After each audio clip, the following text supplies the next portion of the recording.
My parents just ruined my credit score, and I'm going to explain exactly how I ended up owing a staggering $250,000.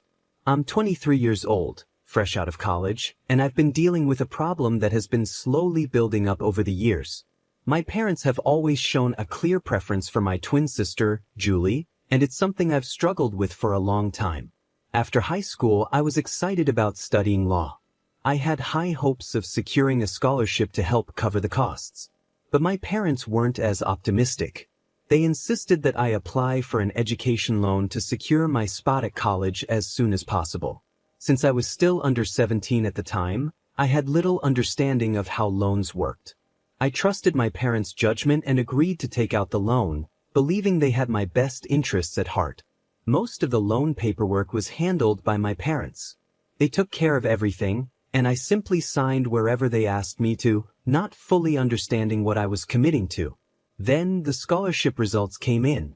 I was thrilled to find out that I had received a partial scholarship. This meant that half of my college fees would be covered. Naturally, I asked my parents what they planned to do about the remaining fees, given that the loan seemed larger than necessary. They assured me that I didn't need to worry about it, they would handle everything. Thanks to the scholarship, my tuition fees were reduced by half, and I was able to secure affordable on-campus housing that included meals at a subsidized rate. I also received a quarterly stipend from other sources, which helped cover my living expenses. To make ends meet, I took up a part-time job at a local cafe, which allowed me to stay financially afloat. With all of these factors combined, the loan only needed to cover half of my tuition fees. 5 years went by, and the loan issue never came up in any family discussions. My parents were more focused on convincing Julie to pursue a respectable career, like law or something similar. However, she decided to try her luck in the modeling industry and didn't attend college. After graduating, I started working as an intern at a law firm. Everything seemed to be falling into place until I received a shocking notice from the bank. They were demanding repayment of my loan, a whopping $250,000. I was completely blindsided by the amount. My entire tuition for all 8 semesters amounted to no more than $125,000, including interest. Yet here I was being asked to pay double that amount. I was in disbelief. Even if I accounted for every penny my parents might have invested in me, the numbers just didn't add up. It was at this moment that I realized something had gone terribly wrong. My trust in my parents had led me into a financial nightmare that was now threatening my future.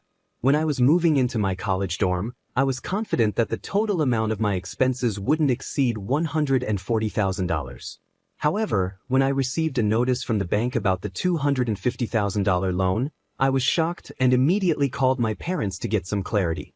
They explained that the full college fee was $250,000, so they applied for that amount just in case my scholarship didn't come through. This explanation didn't sit right with me. I reminded them that I had received a half scholarship, plus I had subsidized food and accommodation, so why did they borrow the entire amount from the bank? Their response was vague and full of excuses, which only made me more suspicious. Realizing this wasn't something I could resolve over the phone, I decided to visit them the following weekend. When I arrived, my parents were clearly uncomfortable and tried to avoid the conversation. But I was persistent. I demanded a full account of where all that money had gone. After much back and forth, they finally admitted that they had given the remaining amount to my sister, Julie, to support her education. I was furious. I couldn't believe they had used my loan money for her, especially when they knew how hard I had worked to secure that scholarship. I confronted them, accusing them of always favoring Julie and saying that their constant pampering had not only hurt her but also put me in this terrible financial situation. At this point, my mother became defensive. She insisted that they had always cared for both of us equally and that it was never their intention to give away my loan money. But since I got a partial scholarship, they decided to give the leftover amount to Julie. I shot back, asking why they didn't take out a separate loan for her. They explained that Julie's high school grades weren't good enough to qualify for a loan on her own, and they didn't have any other assets besides the house, which was already mortgaged for my loan. I was beyond frustrated. I told them that I wouldn't pay a cent more than $140,000 and that either Julie or they would have to cover the remaining balance. After that heated argument, I stormed out, too angry to continue the conversation.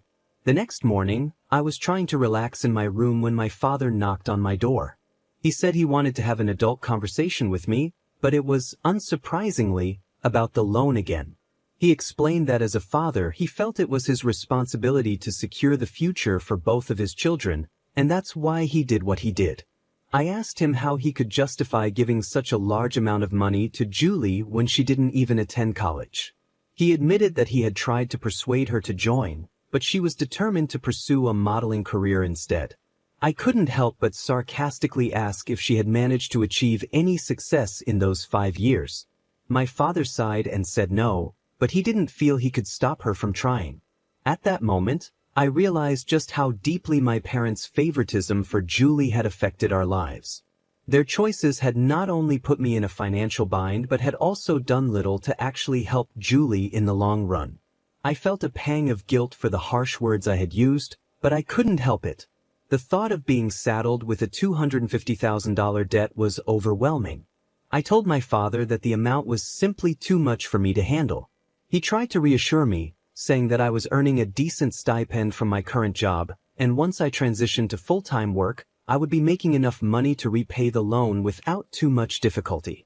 I pushed back, trying to explain that it still felt unfair, but he cut me off. He reminded me that I was only 23 years old and had 6 years to pay off the loan. He pointed out that I was already earning an income, whereas Julie wasn't. Her career was still uncertain, so it didn't make sense to expect her to contribute to repaying the loan. He then launched into a lecture about how a man is supposed to be selfless, and that I needed to learn this lesson if I wanted to be a good husband and father in the future. I wasn't convinced by his reasoning, but I decided to let him talk, rolling my eyes as I listened. The truth is, I'm really struggling with the idea of paying $100,000 on my sister's behalf. Is this really my responsibility? Or is it just being dumped on me because I'm earning and she isn't? I'm genuinely confused. I've spoken to a few friends, and their opinions are mixed. Some think I should pay the loan, while others, including my girlfriend who was also my college classmate, believe that I shouldn't be responsible for the entire amount. They feel that my sister should at least contribute something. That's why I'm here, hoping to get a neutral opinion from strangers. I think I've covered all the relevant details, but if there's anything I've missed, please let me know in the comments and I'll update the information. Update 1. Hey everyone, I've received a lot of comments pointing out that it's not possible to transfer an education loan to someone else. You're absolutely right, an education loan is typically disbursed directly to the college, but a portion of it is also sent to the account holder for other expenses like food, accommodation, and books. As I mentioned earlier, my university provided these amenities at a subsidized rate, and I covered the rest with my part-time job. However, my parents took advantage of the situation. They withdrew the remaining $100,000 from my personal account and transferred it to my sister. Yes, they had access to my account because I was only 17 at the time and didn't really understand how banking systems worked. Looking back, I'm not sure if I was just naive or simply ignorant about these things, but this is the reality of what happened. I hope this additional information helps clarify the situation. I found out about some of the policies by doing online research and asking my parents directly. The more I learned, the more shocked I became at how they managed to withdraw the money. They claimed the money was used to cover my expenses, but the truth is, those expenses never added up to $100,000. So how did they manage to take out that much? The answer was startling: they created a fake bill. Yes, you read that right. They admitted to fabricating a bill because, according to them, they had no other choice. But the reality is, they did have a choice, one that didn't involve withdrawing the money.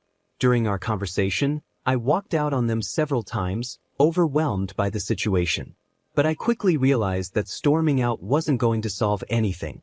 The loan was in my name, and if I defaulted, it would destroy my credit score, not theirs. If worst came to worst, I'd be the one facing legal consequences, not them. So I took a deep breath, calmed down, and told them that if Julie couldn't pay back the loan, then they would have to pay the $100,000 on her behalf. It was that simple. My mother, however, became dramatic. She started saying that as their only son, it was my responsibility to take care of them and my sister. She even compared me to my cousins, who had bought houses and cars for their parents, implying that I was doing nothing for them. It was clear that my parents were extremely protective of Julie. They kept her completely out of these discussions, insisting that I shouldn't talk to her about it because she would be too stressed. Really? They said she was already upset because her career wasn't going well, and adding this burden would be too much for her to handle. I wasn't buying it. I pulled up her social media page, showing them that she didn't look stressed at all. In fact, she was busy posting pictures of birthday parties and outings with friends almost every other day. My parents claimed she had to put on a brave face because she was aiming to be a public figure. I couldn't believe how delusional they were. Enough was enough. I decided to confront Julie directly about the money. I was tired of everyone treating her like some fragile little princess. That night, I stayed up late, knowing she usually got home after midnight. By the time she arrived, my parents were already asleep, so I took the opportunity. I sat in the kitchen with a bowl of ice cream, waiting for her. When I heard her car pull into the driveway, I casually offered her some ice cream as she walked in. I started with some small talk chatting about life, cousins, and neighbors. I even threw in some gossip about one of her old school friends to make her feel at ease. She's my sister, after all, and even though the situation was tense, I wanted her to feel comfortable before diving into the serious conversation we needed to have. I was never really close to my sister, and I think it was mostly because of how our parents always seemed to favor her. I know it sounds harsh, but I kind of resented her for it. So when we finally had a conversation, I was determined to keep things civil, even though I was feeling pretty frustrated inside. During our talk, I casually asked her about her career. Honestly, I didn't get even a hint that she was upset or depressed about how things were going. I asked if she had taken any courses or learned any skills related to her goals. She just said no. So I asked her what she did with the money our parents gave her. At first, she looked confused and asked, "What money?" I clarified that I meant the $100,000 from the student loan. "Do you know what she did with that money?" "No. She didn't use it for anything productive like a cosmetic surgery or a lip job or something. That might have at least been a better use of the money, believe it or not. Instead, she blew it all on partying and vacations with her friends. Up until that point, I was trying really hard to stay calm, but when she told me that, I just lost it. I couldn't believe that she had wasted such a huge amount on nothing but parties. I yelled at her, completely shocked that she could be so careless. She fired back, saying it was none of my business. But of course, it was my business. I was the one being asked to pay back the money she had blown with her friends. Our argument got so heated that it woke up our parents. They rushed in, trying to break it up, and immediately started blaming me for bringing up money issues with her. I was furious and asked them why I shouldn't, especially since she was the one who wasted all that money and didn't even feel bad about it. Normally, I would have just backed down, but this time, I stood my ground. I asked my parents if they knew what she had done with the money. They tried to calm me down, saying we should talk about it in the morning, but I wasn't having it. I told them I needed answers right then and there. I made it clear to my sister that I wasn't going to pay back the money she spent. I would only pay for my own tuition fees. She challenged me, saying I could do whatever I wanted, but she wouldn't pay a single penny. She smugly reminded me that the loan was in my name, so legally, she wasn't responsible. She was right to a certain extent, and that made me feel even more defeated. I couldn't stand being around them any longer. I told my parents that either she or they would have to pay the money, and then I stormed out of the house. I ended up crashing at a friend's place for the night. The next morning, I went back to my dorm without speaking to anyone. Fortunately, through my first post, I was able to connect with a bank official who helped me understand more about the loan policies. After the confrontation with my sister and parents, I spoke with him and learned that I could actually take legal action against my parents for faking the bill and taking the loan money.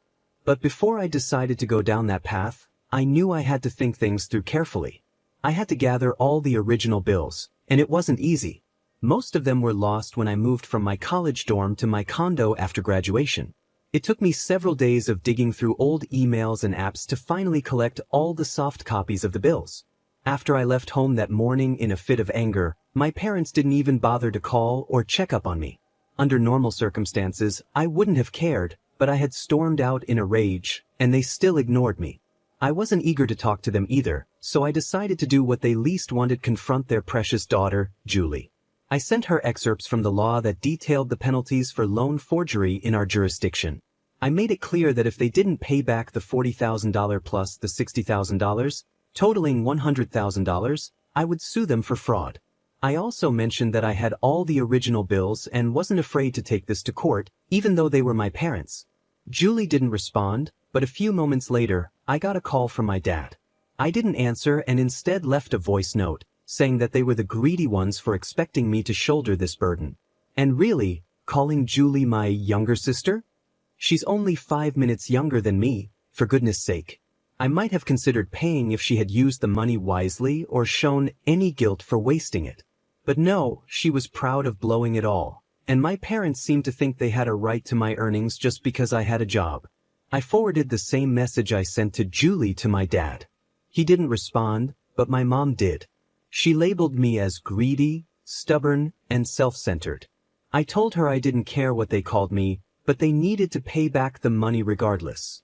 After a lot of back and forth and constant follow-ups, my dad finally said he needed some time to review his assets and would get back to me. It's been a week, and I haven't heard from either of them since. I know I might have gone a bit too far by threatening to sue them, but what other choice did I have? It's not like I can't pay the money back, but why should I bear the unnecessary burden for something that was used so carelessly? I'll keep you updated on how things progress, but for now, thank you for guiding me. Update 2. As I mentioned in my previous post, I almost threatened my parents with a lawsuit if they didn't pay back the $100,000 they gave to Julie, especially after they forged my bills to get the amount. After several heated arguments and plenty of badmouthing, my father asked for some time to review his assets and figure out a solution. It's been more than a month since then, and I'm still waiting for a response from them. I finally heard back from my parents, but before that, I had already started paying off my loan installments (EMIs) since I had a job. Even though I had 7 months before the payments officially started, I decided to get a head start. It was my third EMI, and I knew it would be a long road before I'd even be halfway through paying off the debt. Despite that, I texted my father to ask about the status of their promised help. I didn't get an immediate response, but a few days later, my mother and Julie showed up at my condo. When they arrived, I invited them inside, but instead of coming in peacefully, my mother started yelling at me from the corridor. She called me shameless for what she described as blackmailing my parents for money after all they had done to raise me and provide me with a good education. Not wanting to create a scene in front of my neighbors, I urged them to come inside. Once they were in, Julie joined my mother in hurling insults and calling me all sorts of mean names. I couldn't hold back any longer and shouted at Julie, telling her she should be the one ashamed for wasting such a huge amount of money, and that she should be responsible for paying it back. Julie, however, argued that she never asked our parents to give her the money; they did so on their own, and now she didn't feel liable to repay it. Do you see any logic in that? Neither did I. My mother then resorted to emotional blackmail, reminding me that they had even mortgaged their house for my future.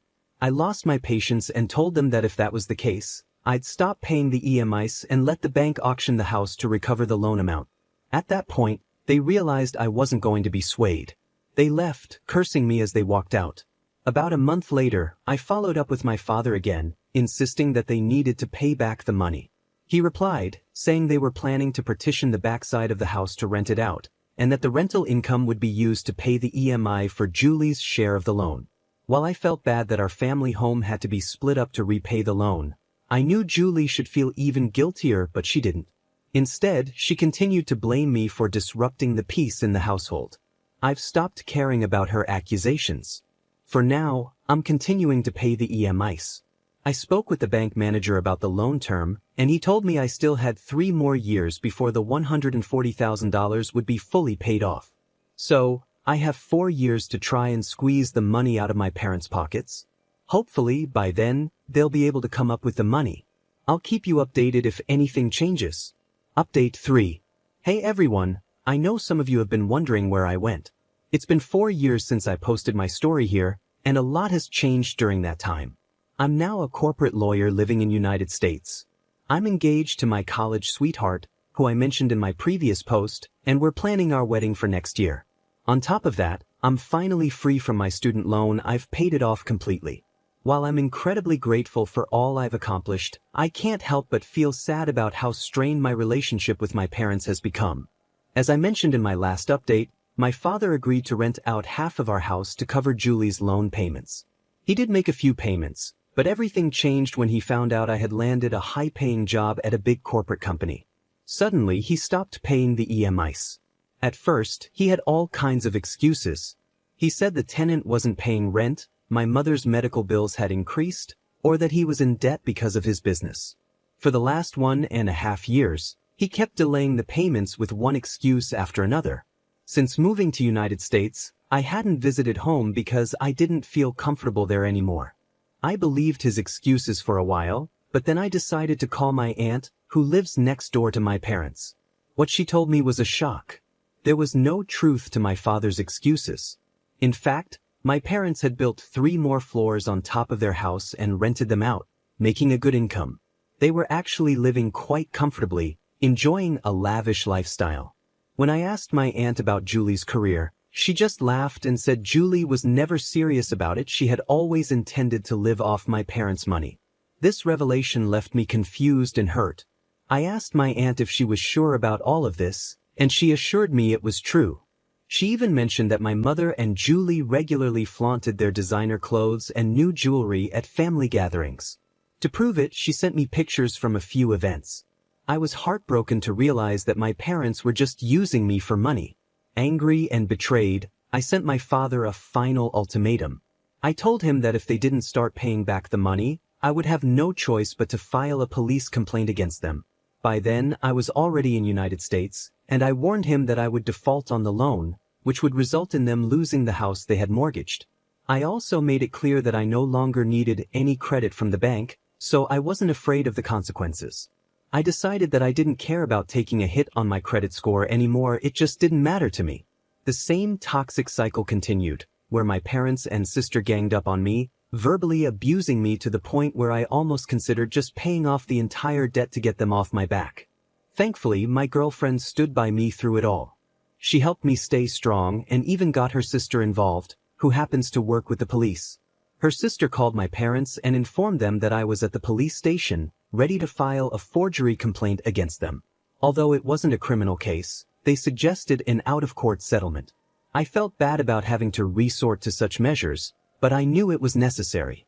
My father eventually agreed to pay the money, but I made it clear that I didn't want to keep dealing with this mess over and over again. I insisted they pay the entire amount in one go. I knew they had the money. My aunt had told me that just 7 months earlier, my grandfather's house had been sold, and each of my father's siblings, including him, had received $300,000 as their share. After some hesitation and more threats of police involvement, my father finally agreed to pay the full amount. He transferred the money a week ago, and I immediately used it to pay off the remaining balance on my loan, closing it out for good. Along with the payment, my father sent me a note saying they were disowning me and cutting me off, telling me never to contact them again. That message broke me. I cried, feeling the sting of being disowned by my own family. My girlfriend tried to comfort me, reminding me that it wasn't my fault and that they were just greedy and selfish people. But no matter how terrible your family is, being disowned by your own blood is deeply painful.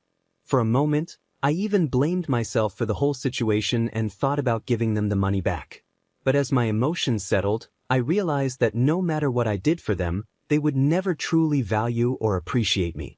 I had been paying the EMIs for 4 years, and they never once expressed gratitude or love. They never asked me politely for help.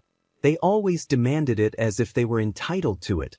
Meanwhile, they were showering their wealth on my sister, who had done nothing to deserve it, simply because she was their little girl.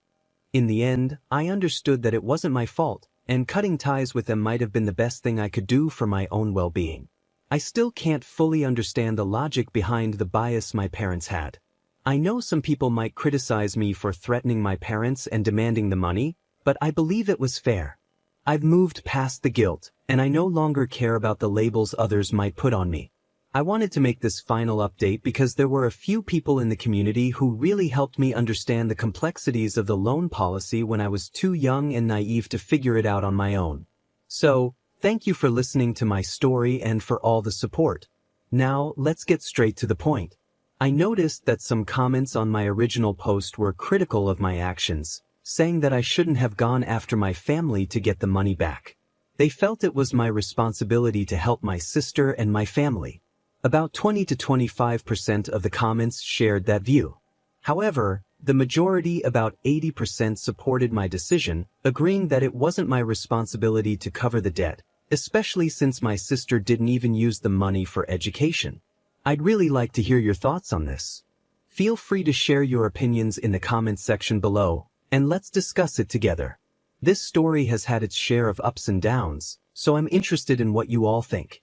Once again, my name is Revenge Online. If you want to support the channel, there are 3 simple ways to do it. Subscribe, hit the notification bell, and leave a comment or like. I'll see you all tomorrow, and remember it's cool to be kind. See ya.